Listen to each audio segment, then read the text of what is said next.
Bu videoda ana, bacı, hala, teyze ve bilmem aile derlerine, dini, milli, ırki derlere ve akla gelebilecek her türlü hassas derlere fütursuzca küfredilmektedir. Eğer küfürden rahatsız oluyorsanız lütfen videoyu kapatın ki saçma sapan yorumlar yazıp beni deli etmeyin.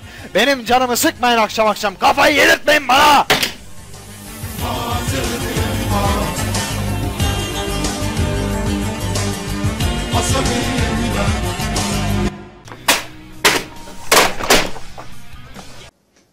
Merhaba arkadaşlar, ben Murat. Bugün size filmlerde, dizilerde, çeşitli etkinliklerde falan kullanılan o meşhur dong sesinin nasıl evde basit bir şekilde, bu arada kamera kadraja girdim mi ben, basit şekilde yapılıp zevk alınacağını, mutlu olunca eğlenilebileceğini şey yapacağım işte, öğreteceğim size. İlk önce gerekenler nedir?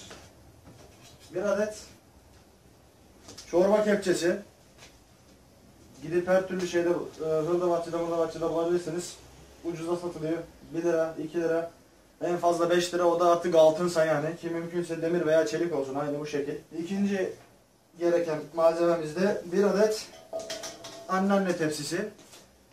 Büyük oranda çelik alaşım, demir ya da son derece kaliteli üretim. Maltepe üretimi. Arkasında böyle kargo bantları olmazsa daha iyi olur. Bende sıkıntı oldu çünkü. Bunlar gerekiyor. Şimdi nasıl yapacağız bu sesi? Gelin bakalım. Dong sesi çıkarmanın sırları. Parmak ucunda tut, kepçeyle vur. Çok basit.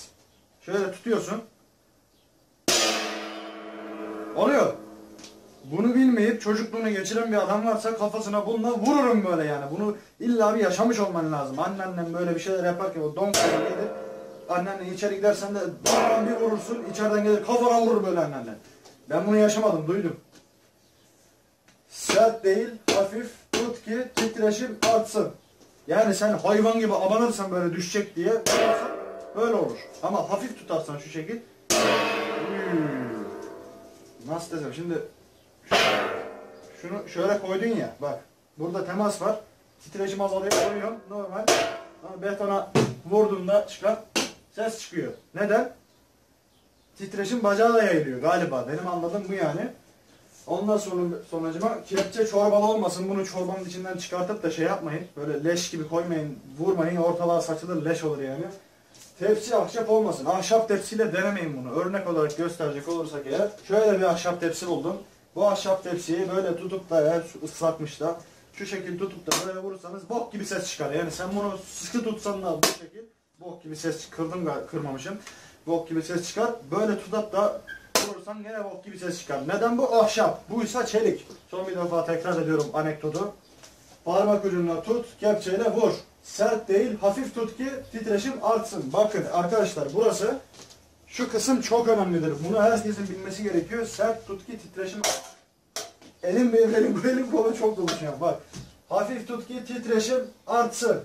Bu çok önemlidir. Bunu herkes bilecek. Titreşim artsın. Titreşim. Tamam mı? Benim sinirimi bozmayın artık. Ben 100 kere söyledim bunu sınavlarda. Kaç defa aynı hatayı yapıyorsunuz. Bunu iyi dinleyin ya. Bir kere bakın, beni dinleyin ya. Bir kere şu sınavlarda adam gibi puan alın be. Öf.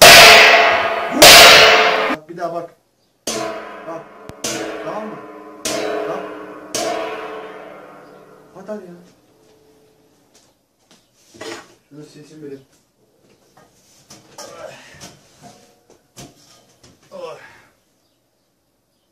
Tahtayı silin.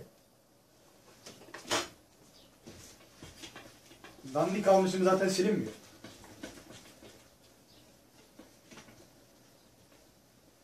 Şuna bok gibi kaldı tahta.